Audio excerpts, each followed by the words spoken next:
Assalamualaikum kepada lecturer Mishikin binti Osman. Saya Ahmad Tamimi bin Abdullah, nombor matrik saya 2102069. Hari ini saya akan membentangkan tentang subjek Criminal Investigation Technique, iaitu kuasa-kuasa khas penyiasatan bab 13 Kanun Tata Cara Jenayah. Jenis-jenis kuasa khas penyiasatan yang terkandung di dalam Kanun Tata Cara Jenayah, iaitu yang pertama adalah maklumat yang pertama ataupun FIR, iaitu Seksyen 107. Yang kedua adalah jenis tangkapan, iaitu Seksyen 108 dan juga Seksyen 109. Yang ketiga adalah kuasa polis menghendaki kehadiran saksi, iaitu Seksyen 111. Yang keempat adalah periksa saksi, iaitu Seksyen 112. Yang kelima adalah geledah, iaitu Seksyen 116. Yang keenam adalah bon kehadiran, iaitu Seksyen 118. Yang ketujuh adalah diari penyiasatan, iaitu Seksyen 119. Yang ke-8 adalah laporan pegawai polis, iaitu Seksyen 120. Information report ataupun maklumat pertama yang disampaikan perlu dibuat di balai polis. Yang kedua, maklumat hendaklah dalam bentuk bertulis oleh seorang pegawai polis ketika mengambil keterangan daripada seorang pengadu. Yang ketiga adalah setiap maklumat perlu dicatat dalam buku laporan apabila selesainya mengambil keterangan daripada seseorang pengadu. Dan juga pegawai polis tersebut yang mengambil laporan tersebut perlu merekodkan tarikh dan juga masa ketika mengambil keterangan daripada pengadu. Yang kedua adalah jenis-jenis tangkapan atau penjenisan kes ketika di mana selepas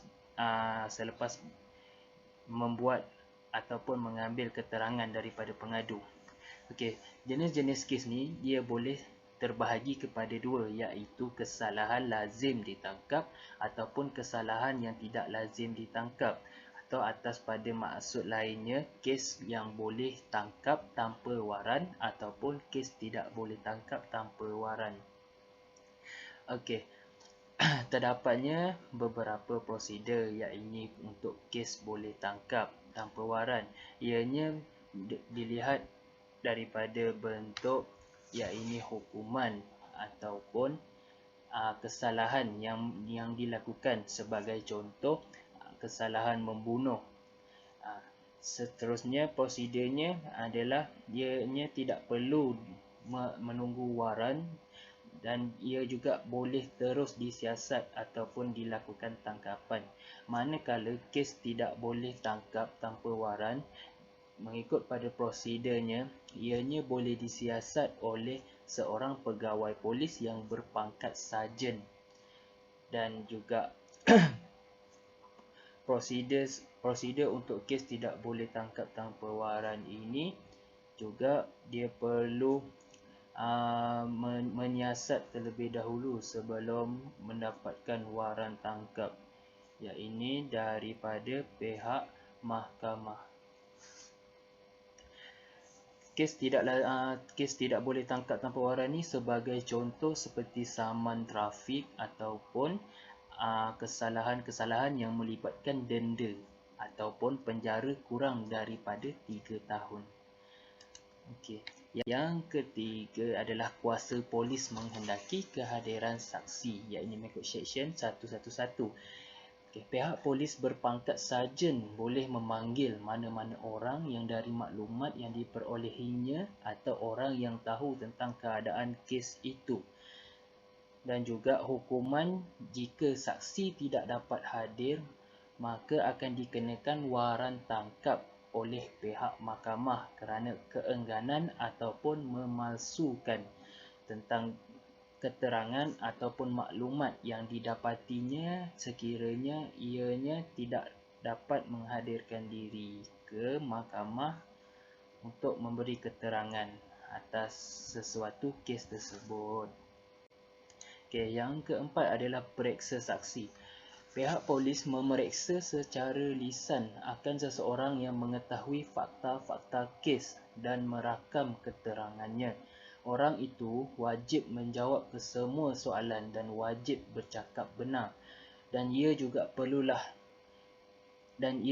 polis perlulah merekodkan cap jari serta tanda tangan dari orang yang disoal siasat itu bagi menentu sah akan segala keterangan yang diperolehinya ataupun rakaman daripada keterangan tersebut untuk memastikan ianya tidak boleh disalahgunakan.